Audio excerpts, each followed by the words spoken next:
Cette semaine, ça bouge dans le signe de la Vierge. En ce moment Vierge, nous avons le Soleil et Mars. Mais aussi nous aurons une nouvelle lune dès mardi. Et lorsque nous avons une nouvelle lune dans le signe de la Vierge, il est temps de prendre soin de soi, il est temps de nettoyer notre acte et de tourner notre attention sur des questions de notre santé puis de l'hygiène. L'aspect pratique de la Vierge est le nettoyage de la maison, elle est prête à mettre les choses en ordre. Alors, cette nouvelle lune des mardis aura un effet de quelques heures et sera particulièrement favorable à nos signes de terre qui sont la Vierge, le Taureau et le Capricorne, mais aussi aux deux signes en aspect favorable qui sont le Cancer et le Scorpion.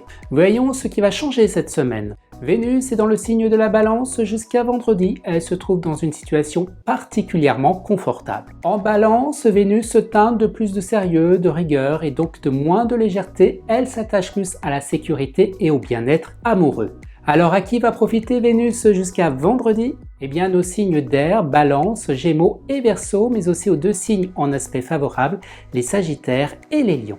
Dès samedi, Vénus entre dans le signe du Scorpion et lorsque Vénus est en Scorpion, elle prend une couleur littéralement différente. Cette Vénus en Scorpion est très magnétique, très intense, passionnée, elle a une véritable profondeur des sentiments, très attachée à la sécurité, c'est probablement la Vénus la plus possessive du zodiaque.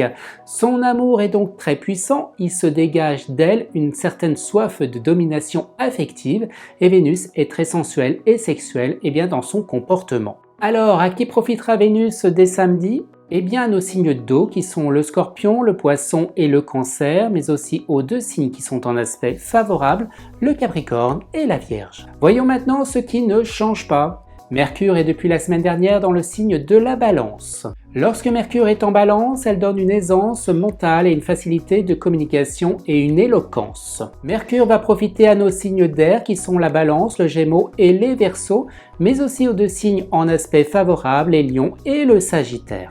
Ensuite, nous avons le Soleil qui est toujours dans le signe de la Vierge. Le Soleil en Vierge apporte plus de discipline, plus de rigueur. Il va apporter une marque d'intérêt à notre quotidien. Le souci du détail et de l'efficacité, on dispose d'un esprit plus analytique, pragmatique et pratique. Alors, à qui va profiter ce Soleil ? Nos signes de terre qui sont la Vierge, le Taureau et le Capricorne, mais à nos deux signes en aspect favorable, le Cancer et le Scorpion. Ensuite, nous avons Vénus qui poursuit sa trajectoire dans le signe de la Balance. Elle se trouve donc en situation particulièrement confortable. Et en Balance, Vénus se teinte de plus de légèreté, de rigueur et donc moins de légèreté. Elle s'attache plus à la sécurité et au bien-être amoureux. Alors, à qui va profiter Vénus cette semaine ? Nos signes d'air, Balance, Gémeaux et Verseau, mais à nos deux signes en aspect favorable, les Sagittaires et les Lions. Ensuite, voyons la position de Mars, la planète qui va apporter l'énergie dont nous avons besoin. Mars est toujours en place dans le signe de la Vierge. Mars est comme un stimulant, mais peut aussi entraîner un peu de fatigue car Mars est puissant lorsqu'il est dans le signe de la Vierge.